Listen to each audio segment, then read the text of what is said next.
Αγαπητοί φίλοι, γεια σας. Το σημερινό βίντεο αποτελεί το δεύτερο μέρος της τριλογίας, η οποία εξετάζει με συνοπτικό τρόπο την πολιτική ιστορία της σύγχρονης Ελλάδας από το Δεύτερο Παγκόσμιο Πόλεμο έως το ξέσπασμα της στρατιωτικής δικτατορίας. Σε αυτό το δεύτερο μέρος περιγράφονται οι σημαντικότερες πολιτικές εξελίξεις από την προεκλογική περίοδο του 1950 έως το 1963, δηλαδή το τι συνέβη αμέσως μετά τη λήξη της εμφύλιας σύραξης έως την παραίτηση του Κωνσταντίνου Καραμαλή από την Πρωθυπουργία.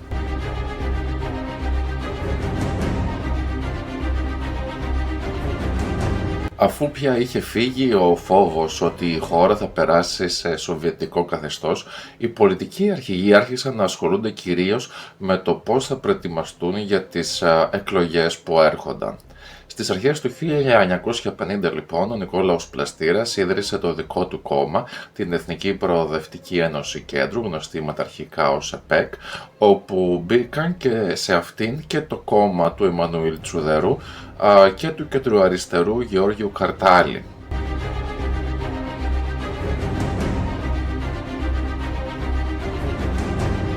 Αρχικά οι εκλογές είχαν οριστεί για το Φεβρουάριο του 1950. Η κυβέρνηση Διομήδη όμως παραιτήθηκε και στη θέση της μπήκε η υπηρεσιακή κυβέρνηση με πρωθυπουργό τον Ιωάννη Θεοτόκη.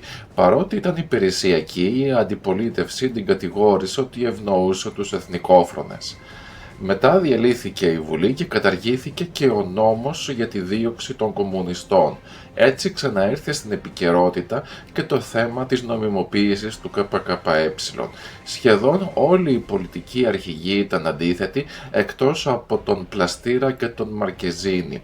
Τελικά οι εκλογές έγιναν στις 5 Μαρτίου του 1950 με απλή αναλογική, ενώ μειώθηκε και ο αριθμός των βουλευτών από τους 354 στους 250. Πρώτο κόμμα βγήκε το Λαϊκό Κόμμα με 18,8%. Δεύτερο, οι φιλελεύθεροι του Σοφοκλή Βενιζέλου, περίπου μια μισή μονάδα πίσω από το πρώτο. Τρίτο ήρθε το κόμμα του Πλαστήρα με 16,4% και τέταρτο του Γεωργίου Παπανδρέου με 10,7%. Πέμπτη στη σειρά ήταν η Δημοκρατική Παράταξη, μια συνεργασία αριστερών με τη στήριξη του ΚΚΕ και με επικεφαλής τους Σβόλο, Χατζιμπέη και Σοφιανόπουλου που πήρε 9,7%. Το ποσοστό αυτό ήταν κοντά σε εκείνο που είχαν εκτιμήσει οι Αμερικανοί και οι Βρετανοί το 1946 για το ΚΚΕ. Έκτο κόμμα ήρθε του φιλομεταξικού Κωνσταντίνου Μανιαδάκη με 8,1%.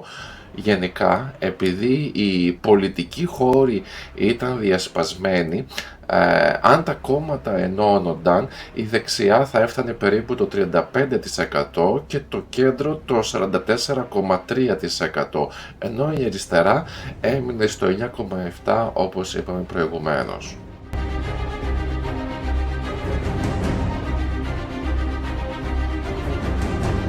Όπως ήταν αναμενόμενο, κανένα κόμμα δεν πήρε αυτοδυναμία, δηλαδή το 50% συν μία ψήφο για να κυβερνήσει μόνο του.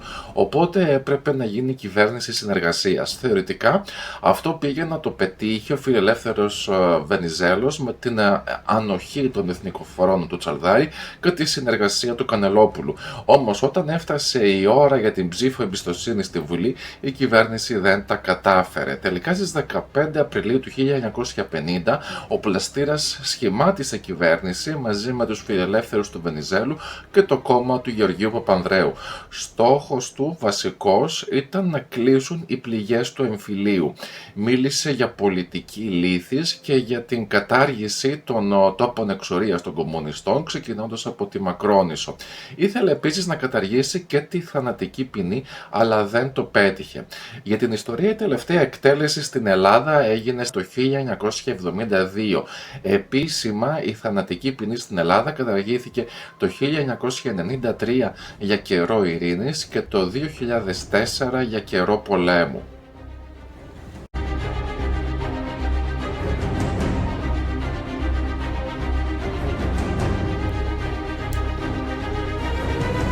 Τον Ιούνιο του 1950 ξέσπασε ο πόλεμος της Κορέας. Η κομμουνιστική Βόρεια Κορέα εισέβαλε και κατέλαβε σχεδόν ολόκληρη την Νότια. Ήταν ουσιαστικά η πρώτη μεγάλη σύγκρουση του ψυχρού πολέμου. Μετά την εισβολή, οι δυνάμεις του ΟΗΕ με επικεφαλής τους Αμερικανούς αντιπιτέθηκαν και έφτασαν κοντά στα σύνορα με την Κίνα. Τότε μπήκε δυναμικά στο παιχνίδι και η κομμουνιστική Κίνα του Μάο, στρατιωτικά και διπλωματικά, και έτσι τα σύνορα Βόρειας και Νότιας Κορέας κατέληξαν περίπου όπως είναι σήμερα. Ο πόλεμος κράτησε 3 χρόνια και κόστισε γύρω στα 3 εκατομμύρια ζωές, κυρίως αμάχων. Συμμετείχαν και περίπου 10.000 Έλληνες στρατιώτες σε αυτόν τον πόλεμο στο πλευρό των Δυτικών, με 187 νεκρούς και 617 τραυματίες. Το γεγονός αυτό ανησύχησε πολύ τους Αμερικανούς το καλοκαίρι του 1950. Φοβήθηκαν ότι η Μόσχα ίσως ενθάρρυνε κινήσεις σε χώρες σύνορα με τον κομμουνισμό, όπως ήταν η Ελλάδα και η Τουρκία. Γι' αυτό η πολιτική του Πλαστήρα για αμνηστία και επανένταξη των κομμουνιστών φάνηκε επικίνδυνη, ειδικά αφού πριν λίγο καιρό οι κομμουνιστές πολεμούσαν την κυβέρνηση. Μάλιστα μιλούσαν για κίνδυνο πέμπτης φάλαγγας μέσα στις δυτικές δημοκρατίες. Έτσι, ο Πλαστήρας άρχισε να χάνει την υποστήριξη των Αμερικανών.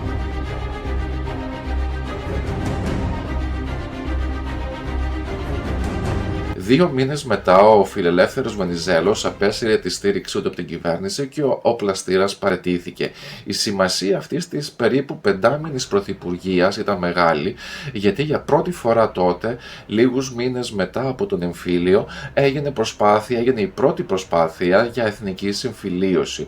Ο Πλαστήρας έκανε λόγο για νομιμοποίηση του ΚΚΕ και για κατάργηση των εντός εισαγωγικών στρατοπέδων αναμόρφωσης όπου κρατούνταν κομμουνιστές. Μετά ακολούθησαν 3 χρόνια έντονης πολιτικής αστάθειας, αφού οι πολιτικοί δεν μπορούσαν να συμφωνήσουν για κυβερνήσεις συνεργασίας. Έφταιγε και η στάση τους, αλλά και το εκλογικό σύστημα που δεν βοηθούσε στη δημιουργία σταθερών κυβερνήσεων. Η περίοδος ήταν κρίσιμη. Η Ελλάδα προσπαθούσε να σταθεί στα πόδια της μετά από τον πόλεμο και τον εμφύλιο, ενώ διεθνώς ξεκινούσε ο ψυχρός πόλεμος. Οι Αμερικανοί, που είχαν τον πρώτο λόγο στον δυτικό κόσμο που άνοιγε και η Ελλάδα, πίεζαν για σταθερότητα. Την ίδια ώρα η χώρα ετοιμαζόταν να μπει στο ΝΑΤΟ και να αξιοποιήσει το σχέδιο Μάρσαλ για την ανοικοδόμηση και την ανάπτυξη της χώρας.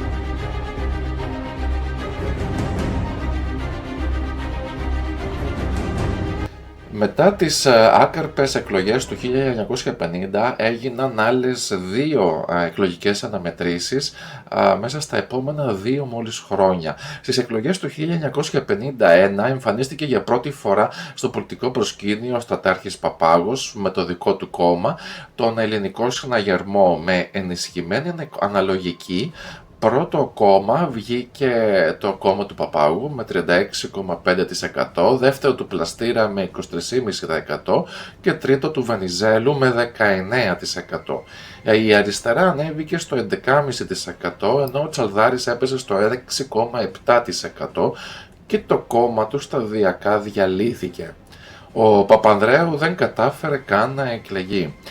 Και πάλι κυβέρνηση αυτοδύναμη δεν βγήκε, οπότε ο Παπάγος και ο Πλαστήρας συνεργάστηκαν και πρωθυπουργός έγινε ο Πλαστήρας. 5 μήνες μετά όμως από την πρωθυπουργοποίησή του έπαθε εγκεφαλικό επεισόδιο και ουσιαστικά δεν επανήλθε πλήρως στα καθήκοντά του ποτέ.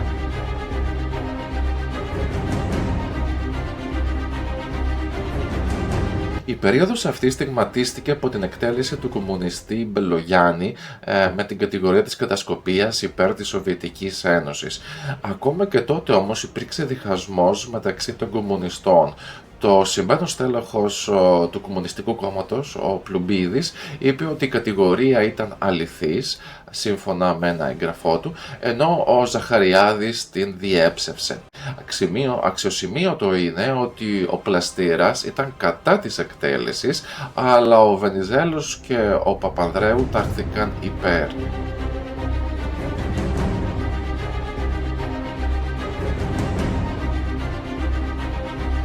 Τελικά το φθινόπωρο του 1952 έγιναν ξανά εκλογές, αυτή τη φορά με το πλειοψηφικό σύστημα, για να βγει σταθερή μονοκομματική κυβέρνηση. Τότε καθιερώθηκε και ο αριθμός των βουλευτών στους 300 από τους 354 που ήταν προηγουμένως. Πρώτος βγήκε ο Παπάγος με 49,2%, δεύτερος ο Πλαστήρας με 34,2% και τρίτη η Αριστερά με 9,5%. Έτσι σχηματίστηκε η πρώτη ισχυρή μονοκομματική κυβέρνηση στην Ελλάδα, αυτή του Παπάγου, και από εκεί ξεκίνησε και η οικονομική ανάπτυξη της μεταπολεμικής Ελλάδας. Από τα βασικά στελέχη της κυβέρνησης ήταν και ο Μαρκεζίνης ως υπουργός συντονισμού, ενώ για πρώτη φορά στην κυβέρνηση μπήκε και ο Κωνσταντίνος Καραμανλής, αναλαμβάνοντας το Υπουργείο Δημοσίων Έργων. Υπουργός Εσωτερικών ήταν ο Παυσανίας Λικουρέζος, πατέρας του γνωστού ποινικολόγου Αλέξανδρου Λικουρέζου. Τέλος, η κυβέρνηση Παπάγου έκανε και τις πρώτες κινήσεις για το Κυπριακό, προσπαθώντας να το φέρει στη διεθνή πολιτική σκηνή.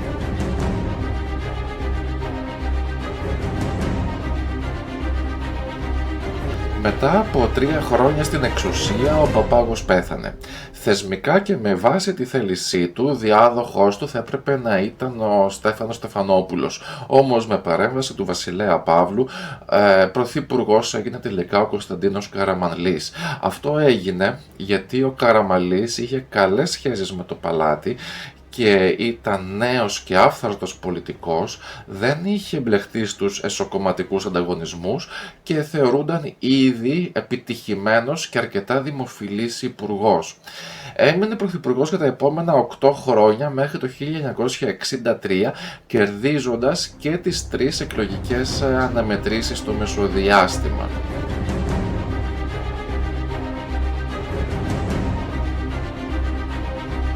Από τις αρχές της δεκαετίας του 1960, οι σχέσεις του παλατιού με τον Καραμανλή άρχισαν να χαλάνε.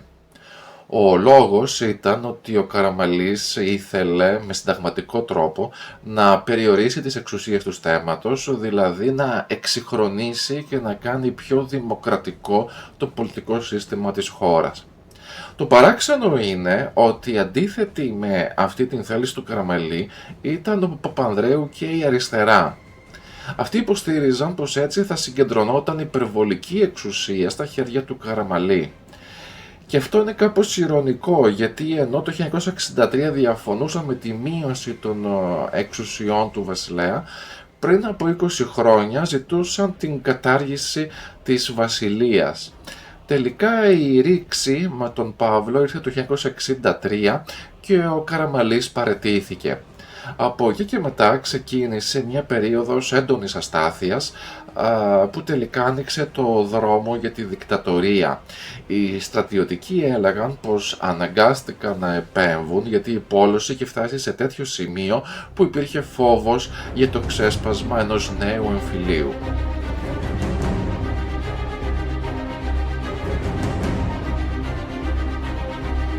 Σε αυτό το σημείο αξίζει να δούμε με μία σύντομη ιστορική ματιά πώς συνδέονται η πολιτική, η οικονομία και η κοινωνία. Είναι 3 παράγοντες δεμένοι μεταξύ τους. Είτε πάνε καλά όλοι μαζί, είτε καταραίουν μαζί. Η ιστορία δείχνει ότι όταν υπήρχε πολιτική σταθερότητα, η οικονομία και προσωπική και εθνική πηγαίνει καλά και η κοινωνία προοδεύει. Αντίθετα, η πολιτική αστάθεια φέρνει οικονομικά προβλήματα και διαλύει την κοινωνική συνοχή. Αλλά ισχύει και το ανάποδο. Όταν η οικονομία κλονίζεται, έρχεται και η πολιτική αστάθεια. Ακόμα και μια γρήγορη ματιά στο παρελθόν, λίγες γενιές πριν από τα μεταπολεμικά χρόνια, δείχνει ξεκάθαρα πόσο στενά συνδέονται αυτά μεταξύ τους.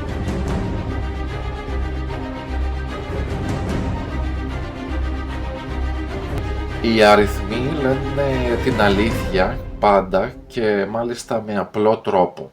Η περίοδος 1944-1950, δηλαδή αμέσως μετά την απελευθέρωση, ήταν η χειρότερη στην νεότερη ιστορία της χώρας. Σε 6 χρόνια άλλαξαν 17 κυβερνήσεις, δηλαδή περίπου κάθε 4 μήνες. Απόλυτη πολιτική αστάθεια, με ό,τι αυτό συνεπάγεται. Η δεύτερη χειρότερη περίοδος ήταν η δεκαετία του 1920. Σε 10 χρόνια άλλαξαν 24 κυβερνήσεις με μέσο όρο ζωής τους 5 μήνες. Τότε είχαμε τη μικρασιατική καταστροφή, πραξικοπήματα, δικτατορίες, οικονομική κρίση και μια κοινωνία βαθιά διχασμένη. Χάθηκε ο ελληνισμός από περιοχές αιώνων, ενώ οικονομικά η κατάσταση οδήγησε στην πτώχευση του 1932. Και κοινωνικά ο διχασμός αυτός σε έναν βαθμό συνεχίζεται μέχρι σήμερα.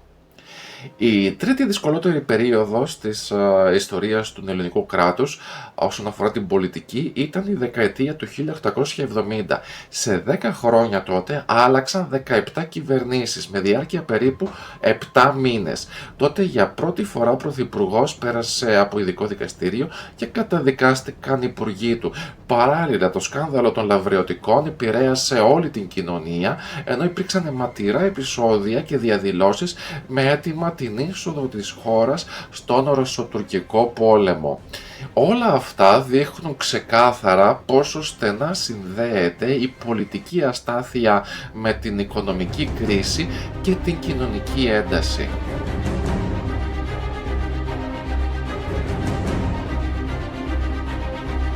Η πιο χαρακτηριστική περίοδος σταθερότητας και ευημερίας στη νεότερη Ελλάδα ήταν η δεκαετία του 1880. Τότε άλλαξαν μόλις 7 κυβερνήσεις με μέση διάρκεια περίπου 17 μήνες.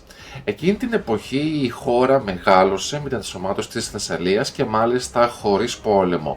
Οικονομικά μπήκε σε τάξη το θέμα των δανείων της ανεξαρτησίας, ενώ υπήρξε μεγάλη ανάπτυξη. Η ευημερία ανέβηκε κυρίως λόγω της έκρηξης στις εξαγωγές ταφίδας, της έλευσης της βιομηχανικής επανάστασης και φυσικά η εδαφική διεύρυνση της χώρας. Κοινωνικά τότε εδραιώθηκε η αστική τάξη και άρχισε να φαίνεται και η μεσαία που αργότερα κυριάρχησε. Στα μεταπολεμικά χρόνια υπήρξε μια προσπάθεια σταθερότητας γύρω στο 1955 με 1960, αλλά δεν κράτησε. Στην επταετία 1960-1967 άλλαξαν 12 κυβερνήσεις με διάρκεια περίπου 7 μήνες η κάθε μία. Αυτή η αστάθεια ήταν ο βασικός λόγος που τελικά οδηγηθήκαμε στη στρατιωτική δικτατορία.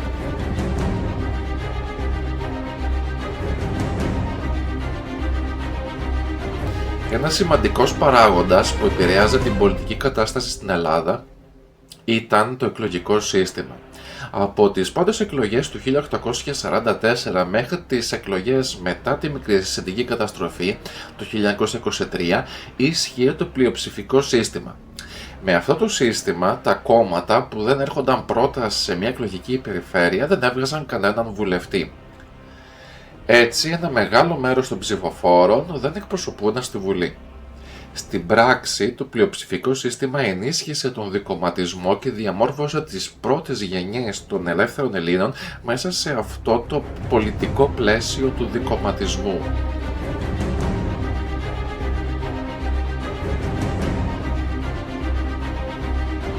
Το εκλογικό σύστημα που διαδέχθηκε το πλειοψηφικό ήταν η απλή αναλογική. Αυτή εφαρμόστηκε για πρώτη φορά στις εκλογές του 1926 από τον Πρωθυπουργό Γιώργο Κονδύλη μετά την ανατροπή του δικτάτορα Παγκάλου με πρόεδρο της Δημοκρατίας τον Παύλο Κουντουριώτη. Μέχρι το 1950 χρησιμοποιήθηκε σε 5 εκλογικές αναμετρήσεις, ενώ σε άλλες 3, του 1928, του 1933 και του 1935, επανήλθε το πλειοψηφικό σύστημα.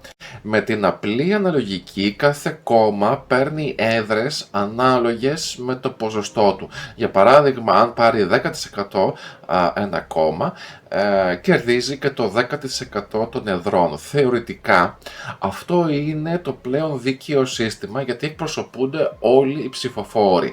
Στην πράξη όμως απαιτείται συνεργασία κομμάτων για να σχηματιστεί κυβέρνηση, αφού χρειάζεται το 50% συν μία έδρα των βουλευτών.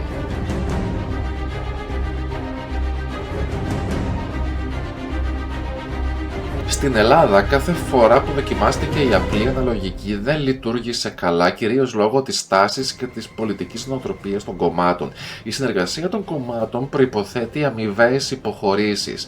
Αυτό όμως είναι δύσκολο όταν οι ίδιοι οι πολίτες δυσκολεύονται να αποδεκτούν τη διαφορετική άποψη. Στην ελληνική ιστορία συχνά επικράτησε η σύγκρουση αντί της συνεργασίας. Ήδη από το 1823 ξέσπασε ο πρώτος εμφύλιος πριν ακόμη δημιουργηθεί ανεξάρτητο κράτος. Παρόμοια έντονη αντιπαράθεση εμφανίστηκε τη δεκαετία του 1910 με τον εθνικό διχασμό, αλλά και την περίοδο 1941-1944, όταν παρά την τριπλή κατοχή της χώρας οι Έλληνες οδηγήθηκαν ξανά σε εμφύλια σύγκρουση. Σε τέτοιες συνθήκες το κομματικό και το προσωπικό συμφέρον μπαίνουν πάνω από το συλλογικό καλό και την πολιτική σταθερότητα. Φαινόμενα όπως οι πελατειακές σχέσεις, το ρουσφέτη, που συνδέθηκαν ήδη από τον Ιωάννη Κολέτη στη δεκαετία του 1820, επηρέασαν για χρόνια και εξακολουθούν να επηρεάζουν την πολιτική ζωή της χώρας. Έτσι, όταν κυριαρχεί η έλλειψη συνεργασίας και τα κόμματα λειτουργούν με στενά κομματικά κριτήρια, η απλή αναλογική, αν και θεωρητικά ένα πολύ δίκαιο σύστημα, στην ελληνική πραγματικότητα συχνά οδηγεί σε πολιτική αστάθεια.